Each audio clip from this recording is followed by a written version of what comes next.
संविधान कसरी बनाउने त अब यहाँहरूको विचारमा? र दोस्रो प्रश्न, तपाईहरूले पहिला पनि नेपालको राजनीतिक स्थितिमा भारतको एकदम बढी हस्तक्षेप भएको थियो भन्नुभएको थियो र अहिले तपाईँ यो नयाँ स्थितिमा भारतको भूमिका कसरी देख्नु भएको छ?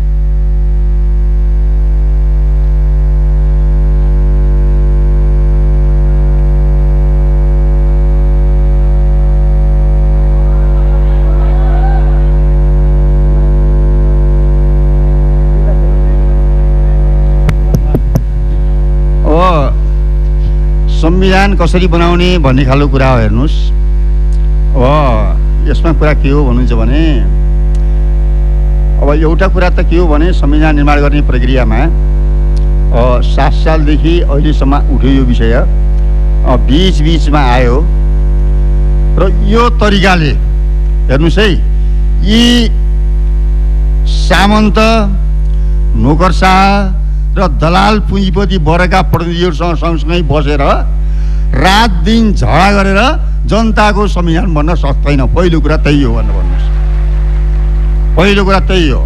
र दोस्रो कुरा, संविधान निर्माण गर्ने अवस्थामा भन्नुहोस् सब जनता मिलेर के हो भनेदेखि संविधान बनाउनु पर्ने खालको कुराहरू आउँछ। अब त प्रमाणित भइसक्यो होइन, यसरी प्रमाणित भइसक्यो। त्यस कारणले यो स्थितिमा संविधान बन्दैन। त्यसै कारणले हामीले के हो भन्नुहुन्छ भनेदेखि यो संविधानको पुनर्स्थापना गरिने भन्ने खालको कुराहरू आएको छ, त्यो पनि गलत खालको कुराहरू हो। संविधान सभाको फेरि एउटा पुनर्निर्वाचनको कुराहरू आएको छ, त्यो पनि गलत खालको कुराहरू हो। त्यस कारणले गोलमेज सभा गरेर अनि त्यही छलफल बहस चलाएर सर्वपक्षीय भेलाद्वारा कसरी जाने भनेर हल गरिनुपर्छ। यदि संविधान निर्माण हुन सक्दैन भने, संविधान निर्माण बन्दैन भने भन्नुहोस्, संहिता पक्षधरहरूले स्थानीय रूपमा सत्ता बनाउनु निम्ति लाग्नुपर्छ, स्थानीय रूपमा सत्ता बनाउनु निम्ति लाग्नुपर्छ होइन। केन्द्रीय रूपमा पनि नयाँ सरकारको अवधारणा लिएर अगाडि बढ्नुपर्छ।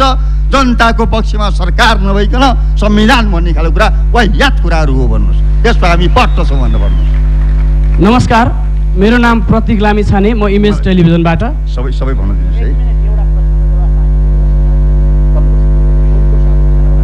अब भारतको हस्तक्षेपको के गर्ने भन्ने कुरा यहाँले ल्याउनु भयो। अब यो अत्यन्तै मार्मिक र अत्यन्तै महत्त्वपूर्ण कुरा हो। र मूल कुरा के हो भन्नुहुन्छ भने, अब नेपाल मूलभूत रूपमा भारतको नवउपनिवेश भन्दा पनि फरक पर्दैन। हेर्नुहोस्, सीमा अतिक्रमण दिनदिनै ती सीमा स्तम्भहरू भत्काउने कुराहरू आइरहेका छ होइन। कति सीमा मिचिएका छन्, चुस्ता, महेश्वर, कालापानी लगायतका। अरू सरकारका कुरा छोडौँ, हाम्रै माओवादीको सरकार बनेर गएका प्रचण्ड र बाबुरामले पनि ठुलो हेरे कुरा बुझ्नुभयो। यी कुराहरू हामी जम्मै हेरेका छौँ। आर्थिक, राजनीतिक, सामाजिक, सांस्कृतिक, सामरिक सबै क्षेत्रमा भारतीय विस्तारवादको हस्तक्षेप तीव्र बन्दै गइरहेको छ। र यहाँका दलालहरूलाई आफ्नो हातमा लिएर कठपुतली सरकार बनाएर आफ्नो स्वार्थ सिद्ध गर्ने काम भारतले गरिरहेको छ। भारतीय विस्तारवादले, भारतीय जनताप्रति हाम्रो सम्मान भाव चाहिँ केही छैन भनेर भन्नुहोस्। भारतीय विस्तारवादले त्यो गरिरहेको छ। सन् 1950 देखि अहिलेसम्मका थुप्रै असमान सन्धि सम्झौताहरू होइन, असमान सन्धि सम्झौताहरू खारेज गर्ने कुरा त परै जाओस् भनेर भन्नुहोस्।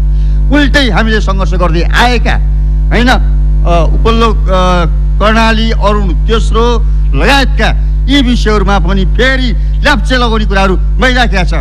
फेरि जलस्रोत सम्बन्धमा पनि यही बाबुरामको पालामा फेरि अर्को सहमति गरिएको छ।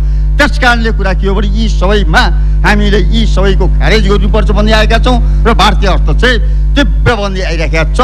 अरू छोड्नुहोस्, प्रचण्ड द हिन्दूको एउटा अन्तर्वार्ता, पत्रकार साथीहरूलाई थाहा होला, त हिन्दूको अन्तर्वार्तामा भारतसँग हाम्रो विशेष सम्बन्ध छ भनेर भनेका छन्। भारतसँगको विशेष सम्बन्ध भनेका छन्। भारतसँगको विशेष सम्बन्ध भन्ने कुन हो? नेपाली काङ्ग्रेसहरू हुन्।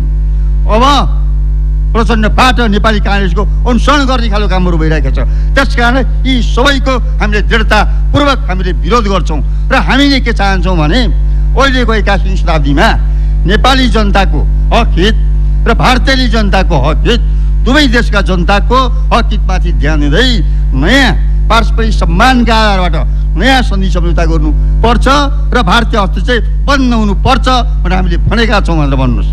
त्यस कारणले भारत सिन्धुको हाम्रो मूल कुरा यही हो र यो हस्तक्षेप बन्द हुँदैन भने हामीले भन्दै आएका छौँ। प्रधानमन्त्री विरोधको बारेमा एउटा भारतीय विस्तारवादसँग पनि हाम्रो प्रधानमन्त्री विरोध छ दलाल र हाम्रो के हो भन्नुहुन्छ भने हाम्रो राष्ट्रिय स्वाधीनताको सङ्घर्ष हामीले यहाँको दलाल पुँजीपति वर्ग र भारतीय उत्पीडनका विरुद्ध टार्गेट हुन्छ हाम्रो भारतको सम्बन्ध त्यो हो भनेर भन्नुहोस् हाम्रो हजुर त्यसरी हामीले लिएका छौँ।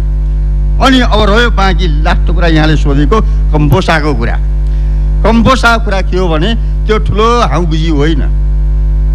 त्यो के हो भने भारतमा रहेका थुप्रै एउटा देशभक्त जनवादी वामपन्थी यी सबै पक्षको होइन एउटा चाहिँ यो दक्षिणी एसियाली क्षेत्रमा अलिकति यहाँका जनताहरूको हक हितको निम्ति सङ्घर्ष गर्ने संस्था हो। यो संस्था केही समय अगाडि कमजोर पर्दै आइरहेको छ। अब यी सबै संस्थाहरूको बारेमा अब हामीले कसरी जाने भनेर हामीले गम्भीरतापूर्वक सोध्छौँ भनेर भन्नुहोस्। र यहाँ मुख्य कुरा के हो भने साम्राज्यवादीहरू विस्तारवादीहरू र अवसरवादीहरूले अन्तर्राष्ट्रिय रूपमा कुनै पनि देशको सरारा वर्ग र त्यहाँको जनतालाई कमजोर पार्दै गठबन्धन गर्छन् भने जनता र जनताका पक्षधरहरूद्वारा पनि संयुक्त मोर्चा कार्य एकता गर्न अनिवार्य रूपमा आवश्यक छ भन्ने कुरा हामीले बुझेका छौँ। यही हो भन्नुहोस्। हजुर म प्रतीक लामिछाने इमेज टेलिभिजनबाट। अहिले नेपालमा नयाँ पार्टी खुल्ने क्रममा तपाईँहरूको एउटा नयाँ पार्टी थपिएको छ र जनताले यसलाई कसरी अहिले जनताले भन्दा पनि अहिले के परिचर्चाहरू चलिरहेको छ भने नयाँ बोतलमा पुरानो रक्सी भरिएको हो भन्ने कुराहरू आइरहेको छ र यहाँले पत्रकार सम्मेलनको सुरुमै भन्नुभएको छ प्रचण्ड र बाबुरामले क्रान्तिकारी लाइन छोडेर पतन भयो त्यो भएर हामीले नयाँ पार्टी खोल्न बाध्य भयौँ भन्नुभएको छ। तपाईँहरूले पनि आउँदा दिनमा क्रान्तिकारी लाइन छोड्नुहुन्न भन्ने आधार के छ र पछिल्लो समय तपाईँले भन्नुभएको जुन हामीले एकताको लागि बाटो खुला गरेको छौँ भनेर भन्नुभएको छ फागुन 1 गते महाधिवेशन छ भन्नुभएको छ त्यो अलिकति क्लियर भएको छैन। विशेष गरी म आफूले एउटा पत्रकारको रूपमा सोद्धाखेरि प्रचण्डसँग एकता पनि हुनसक्छ भन्नुभएको हो अथवा प्रचण्डहरू तपाईँहरूसँग एकताबद्ध हुनुपर्छ भन्नुभएको हो। यो दुईवटा कुरा स्पष्ट पार्न चाहन्छु। धन्यवाद। म यसमै थप्न चाहन्छु। मेरो नाम गङ्गा बिसी हो कान्तिपुरबाट। यहाँले प्रचण्ड बाबुरामसित सम्बन्ध विच्छेद गरेको घोषणा गर्नुभयो। प्रचण्ड बाबुरामलाई फेरि तपाईँले सत्ताको वरिपरि घुमिरहने नेताको रूपमा पनि चित्रण गर्नुभयो। अब तपाईँहरू र नेपाल राज्यसँग तपाईँहरूको सम्बन्ध कस्तो हुन्छ या तपाईँहरूले राज्यसँग अब सम्बन्ध बिस्तारै विच्छेद गरेर छुट्टै आफ्नो समानान्तर सरकार बनाउन खोज्नु भएको हो कि के हो स्पष्ट पार्दिनु होला।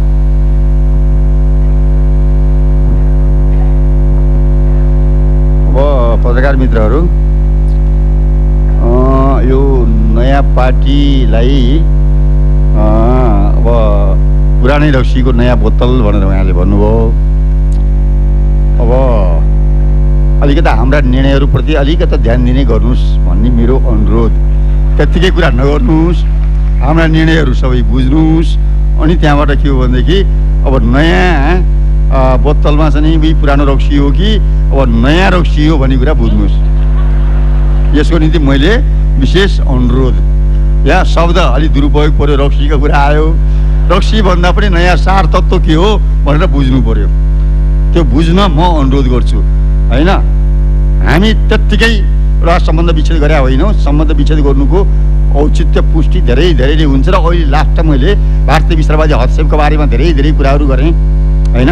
विवाद सम्झौता गर्ने मान्छे र भारतसँग विशेष सम्बन्ध हुन्छ भन्ने मान्छेहरूसित सच्चा देशभक्त र सच्चा कम्युनिस्टहरू एकै ठाउँमा बढ्न सक्छ नि सक्दैनन् तपाईँहरूले सोच्नु सक्यो होइन। जनताको हक हितको निम्ति विश्वासघात गरेर होइन महाजनयुद्धको बेलामा सब भाषा कबुल गरेर लास्टमा आउँदाखेरि प्रतिक्रियावादी र अवसरवादीसँग घाँटी जोडेर होइन संविधान सभालाई ध्वस्त पार्ने मान्छेहरू र क्रान्तिकारीहरू मान्छेहरू सँगै बस्न सक्छ नि सक्दैनन्। त्यो हेर्नुहोस् नयाँ बोतल र पुरानो के अरे बोतलका कुरा आइरहे हुन्। अब यो प्रचण्डसँगको एकताको कुरा गर्नुभयो।